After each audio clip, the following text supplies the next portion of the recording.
So the next time you drop, a perfect out-of-season avocado into your grocery cart, I want you to look really closely at it. Because you aren't just buying a piece of fruit. No, definitely not. Right, like you are physically extracting roughly 320 liters of fresh water from, often, a drought-stricken country.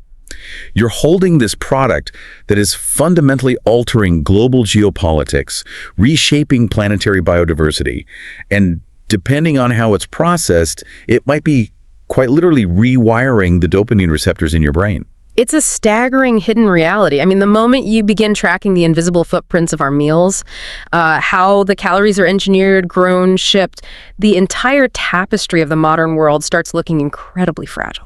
And that invisible web is exactly what we are untangling today. We're doing a deep dive into an urgent, meticulously researched book by Honor May Eldridge. It's called The Future of Food, Issues and Innovations in the 21st Century and Beyond. And, it's important to say up front, the mission here isn't to induce a panic attack about your pantry. Right. Please don't panic. Yeah, the goal is just to map the specific terrain of our current vulnerabilities. Because Eldridge makes this really compelling case that our global food system is teetering on a multi-front precipice. It's environmental, geopolitical, biological, and it's all colliding at once. Which is a lot to take in. But before we look at the future, we kind of have to look at how we tried to solve food in the past. Exactly. Framing that collision really requires understanding a fundamental human flaw, which is our tendency to reach for these sweeping technological quick fixes without comprehending the underlying complex systems. Love a silver bullet. Oh, we get so seduced by elegant-sounding solutions. Like, take the 2019 ET Lancet Commission report. It's this landmark scientific framework suggesting that if wealthy nations shifted to plant-forward diets, we could slash agricultural greenhouse gas emissions by 61%. Which sounds amazing, Yeah. like a 61% reduction. Plus, I think the report calculates that freeing up that agricultural land could sequester something like up to 98 gigatons of carbon dioxide. Yeah, that's the number. On paper, you read that and think, well, great. We've solved the climate crisis just by changing our dinner menus. You do, until you look at our historical track record with these kinds of massive top-down agricultural pivots. I mean, Eldridge points directly to the Green Revolution of the mid-20th century as the ultimate cautionary tale here. Right, because back then, we were staring down the barrel of exponential population growth and, widespread global famine. Exactly. And the solution deployed was pure brute force technological optimism. It was high-yield seed varieties, synthetic fertilizers, aggressive chemical pesticides. It essentially treated global agriculture like an industrial factory floor. And to be fair to it, the production numbers skyrocketed. Famine was averted in massive swaths of the developing world. It was.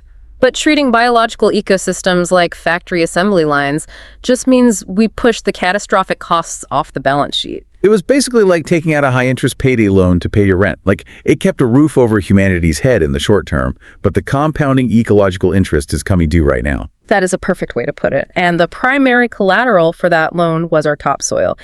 The intense chemical stripping and mechanical tilling required to maintain those Green Revolution yields, it basically decimated the microscopic biological networks that actually make dirt fertile. Wow. Yeah, and the source material highlights this terrifying projection. By 2050, 90% of the Earth's topsoil could be gone. Wait, 90%? 90%. And we grow 95% of our food in that topsoil.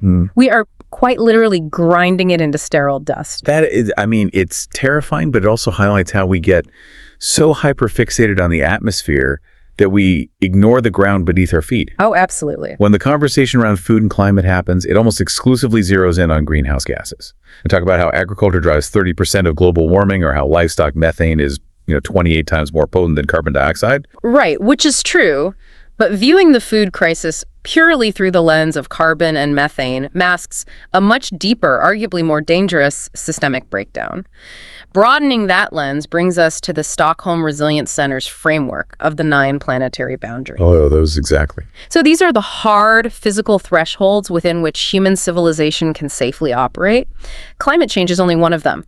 The others include things like land system change, freshwater use, and biological diversity. And we're pushing the limits on all of them. We are redlining almost all of them. The sheer scale of biodiversity loss caused by our agricultural footprint is posing an existential threat right alongside warming temperatures. Yeah, the numbers in the book are almost hard to process. Yeah. We're looking at a 73% decline in the average size of monitored wildlife populations over just the past 50 years. It's massive. And agriculture is the primary engine behind 86% of the species currently threatened with extinction. Because we're clear-cutting, deeply integrated, complex native ecosystems just to roll out thousands of miles of completely uniform farmland. And that uniformity creates massive systemic fragility. We have systematically bred the genetic diversity out of our crops to optimize for shelf life and yield. Right. But genetic diversity is nature's firewall against pathogens. When you plant millions of acres of a single genetically identical monoculture, there's just no natural resistance.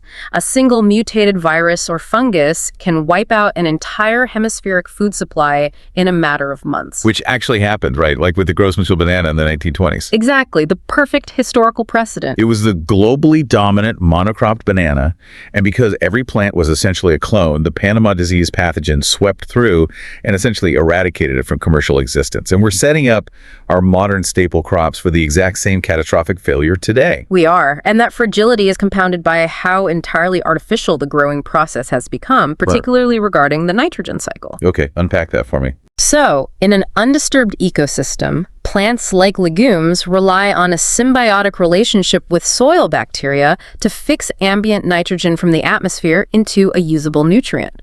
But the Green Revolution completely bypassed that natural limitation by deploying the Haber-Bosch process. Right, so instead of relying on soil biology, we literally pull nitrogen out of thin air. We take atmospheric nitrogen, subjected to extreme industrial heat and pressure, and force it to react with hydrogen to create synthetic ammonia fertilizer. Exactly. And the energy required to sustain those temperatures and pressures is immense. The production of manufactured nitrogen fertilizer accounts for roughly 1.2% of total global greenhouse gas emissions all on its own. Just for the fertilizer. Just for that. But honestly, the atmospheric cost is dwarfed by what happens when that synthetic nitrogen actually hits the soil because it's highly soluble. Whatever the crops don't immediately absorb just washes off the fields with the next rainfall. And it goes straight into the water. Yeah, carrying thousands of tons of reactive nitrogen directly into our river networks. So we are essentially putting the planet's soil on a dangerous regimen of performance-enhancing drugs. You pump the farmland full of artificial stimulants, you get this massive, unnatural growth for the harvest season. But the runoff poisons the planet's internal organs, our rivers and oceans, from the inside out. That is exactly what's happening, and the biological mechanism of that poisoning is devastating. When that reactive nitrogen runoff hits a marine environment, it causes eutrophication. The synthetic nutrients trigger explosive, unnatural algae blooms. Those blooms block the sunlight, and when the algae inevitably dies off, the bacteria that decompose it consume nearly all the dissolved oxygen in the water. The ecosystem enters a state of hypoxia. Oh, wow. Yeah. Everything in that water column, the fish, crustaceans, coral, it all suffocates. The result is what scientists call dead zones. And the book points out the largest one on record is sitting right off the coast of the United States, fed by the fertilizer washing down the Mississippi River Basin. It spans 9,000 square miles. It's just staggering. We have created a lifeless underwater wasteland, the size of Luxembourg, simply because we are trying to force the soil to grow more corn than it biologically should. And that mismanagement of chemical inputs flows directly into our catastrophic mismanagement of the water itself. Agriculture consumes 70% of the world's fresh water. The complexity really arises when you look at how that water moves through the globalized supply chain. It's a concept known as embedded or virtual water.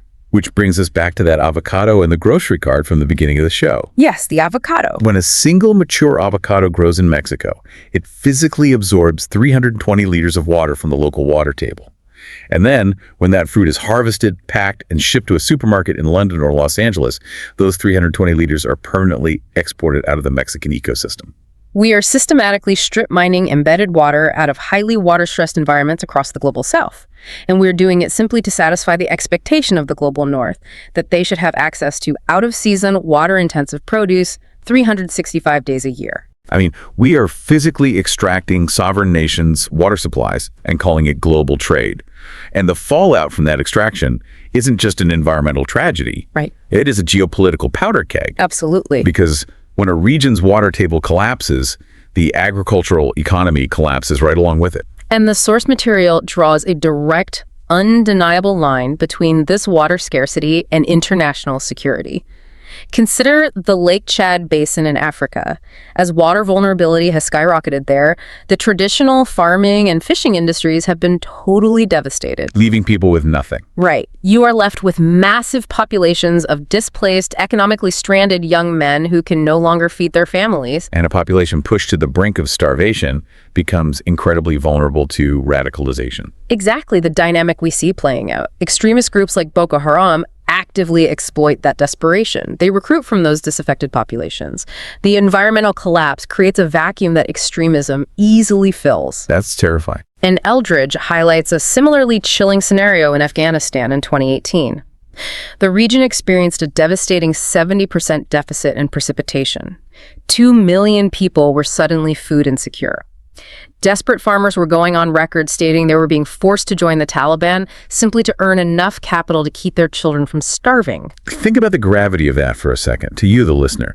When you purchase an imported, out-of-season piece of produce from a water-stressed region, you are inadvertently importing another country's national security crisis. You really are. The supply chain of that fruit is tethered directly to the radicalization of a farmer half a world away.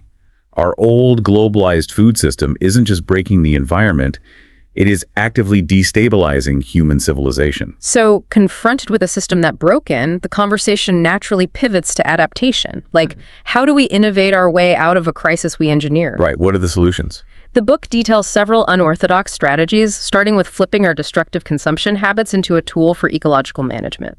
It's often referred to as the Bite Back campaign. I love this concept. The premise here is fascinating. Like, if humanity is so incredibly efficient at eating species into extinction, let's point that superpower at invasive predators. Exactly. The lionfish is a prime example of this. Right. They are an invasive species in the Caribbean. They have absolutely no natural predators there, and they have driven an 80% drop in the survival rates of small native reef fish. They are an ecological wrecking ball. So local communities in places like Curacao have started incentivizing the hunting of lionfish, actively putting them on menus as ceviche and tacos. Which is brilliant. Yeah, and the United States government is trying a similar tactic. They're actively encouraging the hunting and consumption of invasive nutria rodents that are destroying coastal wetlands. Using our appetite to manually rebalance an ecosystem makes a kind of grim, pragmatic sense. But the book also dives into solutions at the extreme opposite end of the spectrum, like hyper-advanced biological engineering. For example, I am fascinated by the California food tech company Melibio, who are currently manufacturing honey without bees. Wait, honey without bees? How does that even work? They are utilizing precision fermentation. So instead of relying on an insect to process plant nectar, Melibio programs microbes, like specific strains of yeast or bacteria, to act as microscopic factories. Wow. Yeah, they engineer these microbes to replicate the exact enzymatic processes that happen inside a honeybee's stomach, producing a molecularly identical honey entirely in a bioreactor. But I feel like the immediate reaction most people have to that is why? Like, bees are a natural part of the ecosystem. Why deploy cutting-edge synthetic biology to replace a natural pollinator? Because commercial beekeeping actually operates far outside the bounds of natural ecosystems. The global agricultural industry relies heavily on a few specific strains of non-native European honeybees. We truck them around continents to pollinate massive monocrops. Right. And when these commercial hives are dropped into an environment, they aggressively outcompete native wild pollinators for resources. Furthermore, these dense, stressed commercial hives act as vectors. They spread novel diseases and pathogens to vulnerable native insect populations. Oh, I see. So Melibio's argument is that the commercial European honeybee is actually an invasive agricultural tool. Oh. By taking them out of the supply chain with precision fermentation, we can still, slather honey on our toast while giving the native wild pollinators the ecological space they need to actually recover. Exactly. That is the intended environmental benefit. We replace a destructive agricultural input with a sterile, lab-grown alternative. Okay, but I have to play devil's advocate here. Yeah. Engineering a hyper-advanced lab-based workaround for a natural process. I mean, that sounds identical to the technological quick fix mindset that triggered the Green Revolution in the first place. That's a very fair point. Right. Are we actually addressing the root cause, which is our demand for massive, uninterrupted quantities of sweet syrups? Or are we just inventing a shiny new technology so we don't have to confront our own overconsumption? And that tension is the central paradox of the modern food tech movement. If we continually patch our ecological blind spots with synthesized products, we really risk creating a food system completely divorced from nature, rather than one integrated with it. And the ultimate blind spot isn't just the external environment, it's our internal biology. Yes. We have spent decades engineering a global supply chain hyper-optimized to mass-produce cheap, durable calories at the expense of soil, water, and wildlife. What happens when that exact same hyper-efficient synthetic biology hits the human digestive tract? We get a public health catastrophe. I mean, the global diet has become fundamentally reliant on ultra-processed foods, UPFs, and products engineered to be high in fat, salt, and sugar, known as HFSS foods. And the physiological toll of processing these industrial calories is staggering. Oh, it's massive.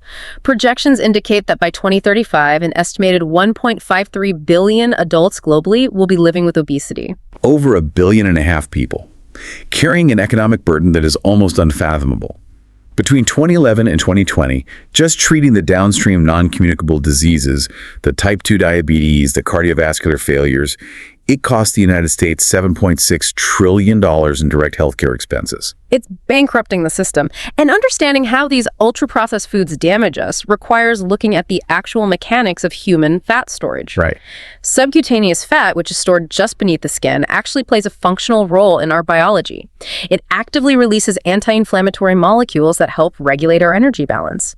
But diets dominated by UPFs and HFSS foods drive the accumulation of visceral fat. This is the fat that packs itself deep inside the abdominal cavity, physically wrapping around your liver, intestines, and other vital organs, right? Exactly. And visceral fat acts entirely differently. It essentially functions as an intrusive endocrine organ, actively pumping dangerous inflammatory cytokines directly into the bloodstream. These chemicals drive insulin resistance, elevate blood pressure, and cause systemic inflammation. So visceral fat is acting like a rogue organ.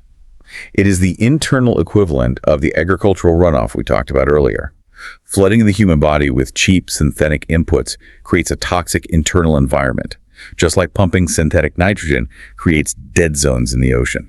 The biological parallel is remarkably accurate, and breaking free from that toxic cycle is incredibly difficult because these HFSS foods are meticulously engineered to hijack our brain chemistry. They really are. Consuming highly processed combinations of fat and sugar triggers explosive dopamine releases. Laboratory studies tracking rats fed these ultra-processed diets observe behavioral and neurological changes identical to heavy drug addiction. Identical. Identical.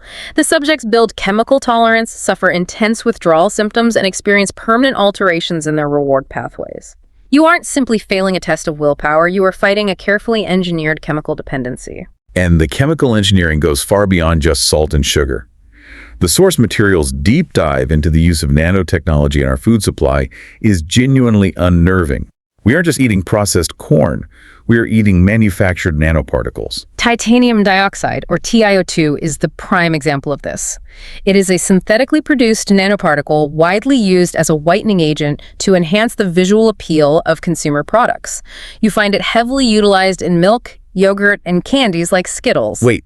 We are coating our candy in the same metal we use to build aerospace parts. As a nanoparticle, yes. And the critical issue with nanoparticles is their size. They are microscopic enough to potentially cross highly secure biological barriers in the human body, including the intestinal walls and the blood-brain barrier. That sounds incredibly dangerous. It's triggered a massive regulatory fracture. The U.S. Food and Drug Administration currently permits titanium dioxide, classifying it as safe for human consumption up to 1% of a food's weight. But not everyone agrees. Meanwhile, the European Food Safety Authority looked at the exact same data and recently banned it.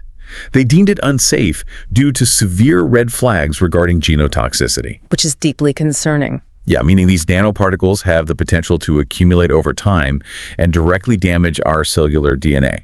We are actively running a massive, uncontrolled biological experiment on the global population, and different regulatory bodies can't even agree if the chemicals are shredding our genetics. Right. And synthesizing all of this brings us to the core thesis of Eldridge's work. The converging crises we are navigating, the loss of planetary biodiversity, the geopolitical instability over extracted freshwater, the atmospheric warming, and the explosion of global metabolic disease, they are not isolated emergencies. They are highly interconnected symptoms of a singular disease. A system optimized relentlessly for profit margins, genetic uniformity, and calorie density, completely divorced from true nutritional value and ecological reality. We have spent a century attempting to conquer nature with industrial chemistry and technological brute force. Nature is finally buckling under the strain, and the resulting shock waves are hitting every level of human civilization. So what's the path forward? Well, adapting to this requires moving far beyond simple mitigation. We can't just put a smaller Band-Aid on a deeper wound. We have to fundamentally transform the architecture of the system to operate within the planetary boundaries, rather than treating those boundaries as obstacles to be chemically bypassed. And for you, listening to this right now, the realization to take away is that you are inextricably wired into this global web. Every single meal you consume is a data point. It is. Recognizing the complexity, seeing the drought embedded in the avocado, the geopolitical conflict tied to the water table, the synthetic nitrogen choking the river, and the nanoparticles altering your biology. That awareness is the absolute prerequisite to demanding a preferred future for food. We have to critically evaluate the innovations being sold to us today, ensuring they're actually healing the system rather than just finding a more high-tech way to exploit it. Exactly. And as we navigate that onslaught of new food tech, I want to leave you with one final thought experiment, drawn from a fascinating piece of history in the book. Back in the mid-20th century, trans fats were introduced to the public. Oh, this is such a good example. Right. They were created by chemically altering vegetable oils, and the scientific and medical communities completely championed them. They were aggressively marketed as a brilliant, plant-based, hyper-efficient savior ingredient that would replace saturated animal fats and protect our hearts. That narrative held for decades until the clinical data finally caught up. It revealed that trans fats actually severely compound your risk of heart disease and stroke, which led to frantic global bans. So as we rush headlong toward a 21st century future filled with precision fermentation, lab-grown honey, nanotechnology in our dairy, and highly engineered biological workarounds meant to save the climate, you have to wonder, which of today's celebrated high-tech savior innovations will turn out to be the deadly trans fats of the 2050s? Because whether we are disrupting the genetic diversity of a continent or the dopamine pathways in our own brains, there is no such thing as an invisible footprint.